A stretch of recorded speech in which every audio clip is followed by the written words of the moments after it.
On n'imagine pas un sourire sans visage, il n'y a pas de sourire sans visage, il n'y a pas d'homme sans cette apparence visible qui nous manifeste les uns aux autres et grâce à laquelle précisément nous pouvons percevoir, deviner et échanger notre intimité avec celle des autres.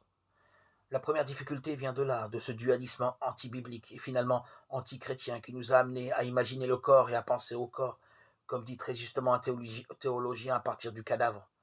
Or justement, le cadavre n'est plus un corps humain, le cadavre n'est plus un corps humain. Il est comme le moulage qui garde l'empreinte du corps humain pour les quelques jours qui précèdent la décomposition. Mais le cadavre n'est pas le corps humain. Si nous voulons penser le corps, il faut le penser bien plutôt à partir du germe, dans le sein maternel.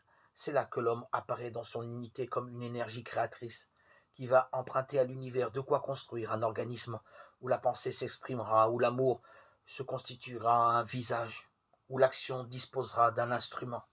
C'est cette énergie créatrice qui constitue précisément tout au long de la vie la réalité humaine.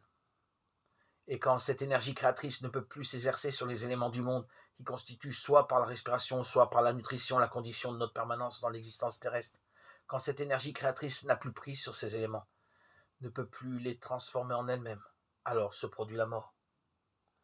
Il faut donc d'abord recouvrir, reconquérir une vision unitaire de l'homme, qui est tout entier appelé à la vie éternelle, qui est tout entier digne de respect, qui est tout entier consacré, qui est tout entier le règne de la grâce et le règne de Dieu.